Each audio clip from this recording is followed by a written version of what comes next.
போலியான வாக்காளர்களை காப்பாற்றுறதுக்கும் உண்மையான வாக்காளர்களை நீக்கிறதுக்கும் திமுக முயற்சி எடுத்து வருவதாக செய்திகள் வருதுன்னு அண்ணா திராவிட முன்னேற்றக் கழகத்தோட மருத்துவரணி இணைச் செயலாளர் டாக்டர் சரவணன் கடுமையா குற்றம் சாட்டியிருக்காரு.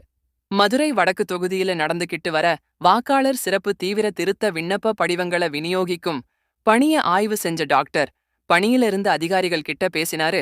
தேர்தல் ஆணையத்தால நடத்தப்படுற இந்த பணி நேர்மையாக நடத்தப்படணும்.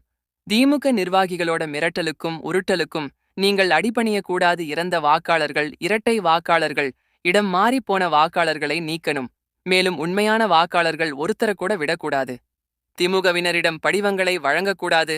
நீங்களே வீடு வீடாக போய் ஆய்வு செஞ்சு விண்ணப்ப படிவங்களை வழங்கணும்னு சொன்னாரு. பின்னர் செய்தியாளர்களை சந்திச்சு டாக்டர் பேசுறப்ப, தமிழகம் முழுவதும் தேர்தல் ஆணையத்தால் இந்த பணி சிறப்பா நடைபெற்று வருது.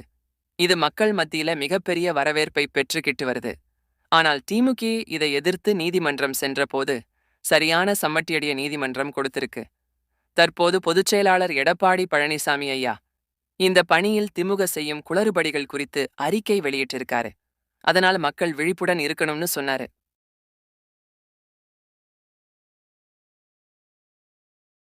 SIR ஸ்பெஷல் இன்டென்சிவ் ரெவிஷன் வாக்காளர் சிறப்பு திருத்தம் இது தமிழ்நாட்டில் நடந்து கொண்டிருக்கிறது. இது வரைக்கும் இந்தியாவில் 8 முறை நடந்திருக்கு.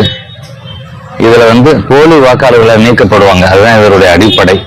இரட்டை வாக்குப்பதிவு, இறந்தவங்களோட வாக்கை கழிக்கிறது, அப்புறம் புது வாக்காளர்களை சேர்க்கிறது. இதுல நம்மளுடைய ஒவ்வொருத்தருடைய இது என்னன்னா, நம்மளுடைய வாக்கை, ஓட்டு உரிமையை இதுல நம்ம இந்த BLOs அணுகி நம்ம நம்மளை அதை உறுதிப்படுத்திக் கொள்ள வேண்டும். இன்னைக்கு அனைத்து இந்திய அண்ணா முன்னேற்ற கழகத்தினுடைய மருத்துவ இணைச் செயலாளர் இங்கே இப்ப மதுரை வடக்கு தொகுதியில மதுரை மாநகராட்சி ஆரம்ப பள்ளி சிங்கராவிக்கால இருக்கிற ஸ்கூல்ல இன்னைக்கு நாங்க இப்ப அந்த முகாமை நாங்க ஆய்வு செஞ்சிருக்கிறோம். இங்க BLO அதுக்கான சில சந்தேகங்களை நாங்க கேட்டோம். இங்க இருக்கக்கூடிய பெருவாரியான மக்களுக்கு, படித்தவர்களுக்குமே அந்த ஃபார்மை ஃபில் பண்றதுல குழப்பம் இருக்கிறது. அது இப்ப கூட இருந்து எங்களுடைய ஆட்கள் எல்லாம் இப்ப அதை சரி பண்ணி இப்ப கொஞ்சம் பேருக்கு நாங்க உதவி பண்ணியிருக்கிறோம்.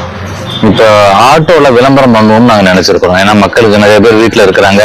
ஞாயிற்றுக்கிழமை இந்த முகாமை பயன்படுத்தி அவங்களுடைய அந்த ஓட்டு உரிமையை அவங்க சிறப்படுத்திக்கிறணும், உறுதிப்படுத்திக்கணும்ன்ற அடிப்படையில இப்ப இன்னைக்கு ஆய்வு செஞ்சிருக்கிறோம். அடுத்தடுத்த இதுகளை பூத்துகளை போய் நாங்க பார்க்க இருக்கிறோம். மதுரை வடக்கு தொகுதியில மக்களை நீங்க உங்களுடைய வாக்கை உறுதிப்படுத்திக் கொள்ளுங்கள்.